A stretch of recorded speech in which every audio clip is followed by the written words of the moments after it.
Hi, and welcome to Mrs. PM Reads, where we are continuing in the Magic Circle by Katherine Neville. In our last video, I think I titled it Land Grab, because that's basically what was going on. We're getting this history of the struggle between mainly Britain and Russia for land, and more land. And then we get into nuclear war, the Cold War.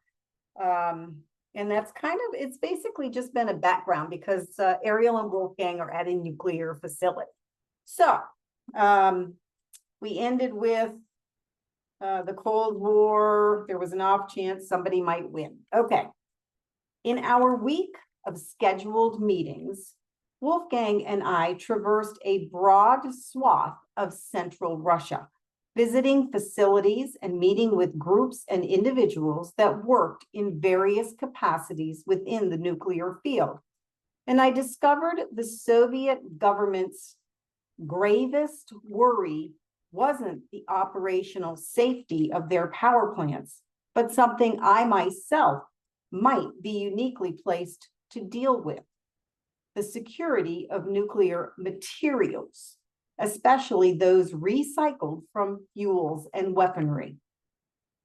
Much of these, in the case of the Soviet Union, happened to be located outside of Russia, outside their Federal Republic proper.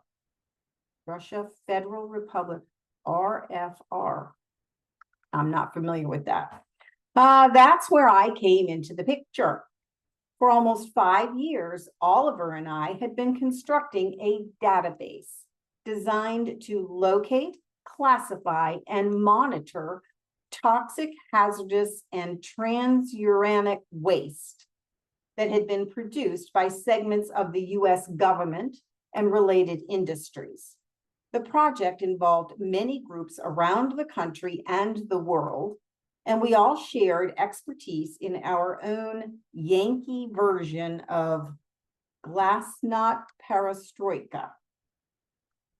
We interfaced with the IAEA and with databases from Monterey to Massachusetts that monitored trade in nuclear materials, equipment, and technology.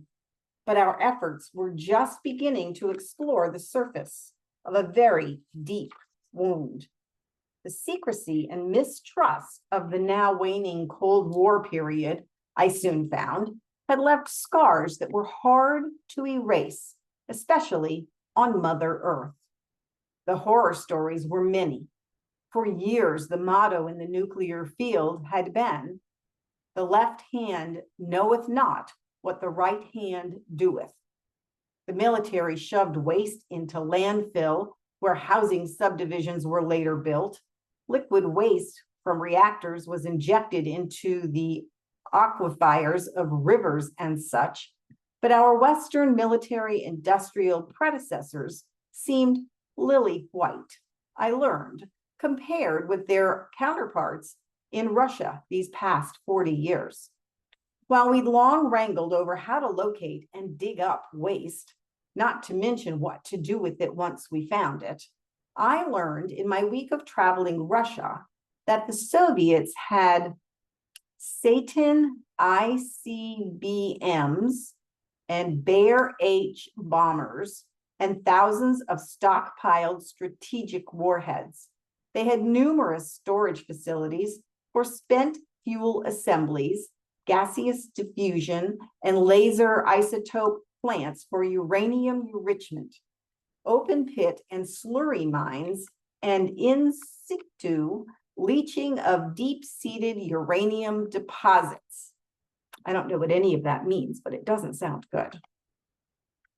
Dumping in the Arctic and Pacific of tritium and zirconium, it seemed, had been going on for decades.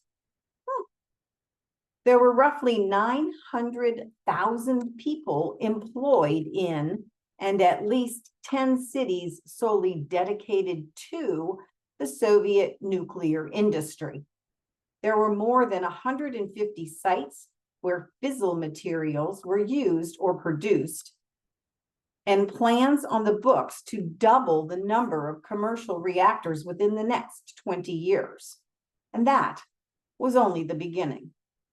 The problem that proved the biggest burr under the saddle, as Oliver might say, was Central Asia, the area called in the Turek-Islamic republics of, wait a minute, I missed a sentence.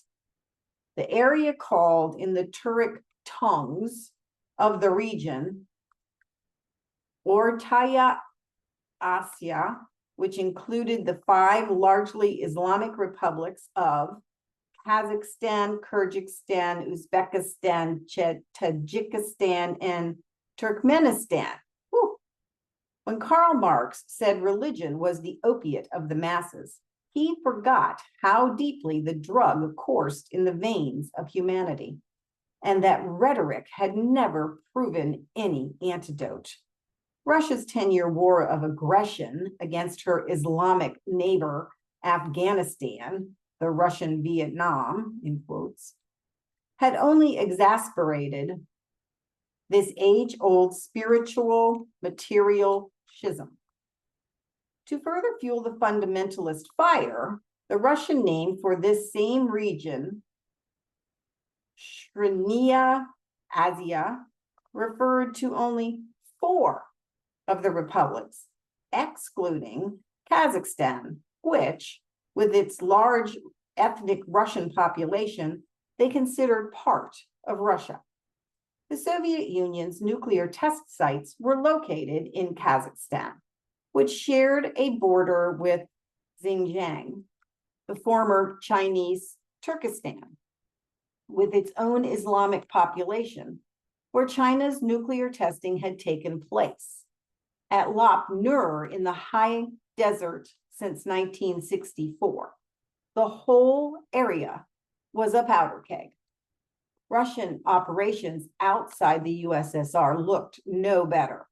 There were weapons arsenals and mining and fuel production centers in Czechoslovakia and Poland. From the 1970s, Russia had supplied nuclear fuel to countries like Egypt, India, and Argentina and Vietnam, as well as highly enriched uranium to research reactors in Libya, Iraq, and North Korea. There wasn't a single customs post in the entire USSR set up to measure the radiation level of shipments on a regular basis. Given this picture, it didn't take a stretch of the imagination to figure out why the Russians were hopping on coals. Clearly, Western expertise hadn't arrived a moment too soon. But when it came to sandbagging dikes, my philosophy had always been better late than never. The mythical Pandora had opened her fabled box so long ago, the moral of her tale seemed lost. She might have released on the world all the evils a vengeful Zeus could dream up. But, as Sam said, maybe we'd been reading the maps wrong. After all, one thing had still stuck in the box that never escaped: hope.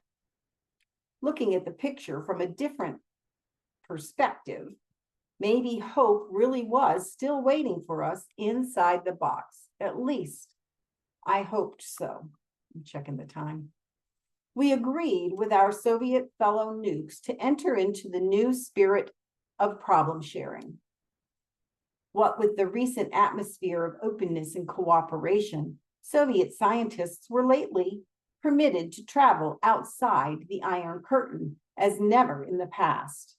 Before Wolfgang and I left the country, we made dates for follow-up contacts, and I'd even collected a bag full of those new elitist items that had been pressed on me all week. Business cards. All right. I think we're going to go ahead. There's a stopping spot in the book there. So we'll go ahead and stop there. And it sounds like they're leaving Russia at this point. So we'll see what happens next time I see you. I hope you have a wonderful day. See you next time. Bye.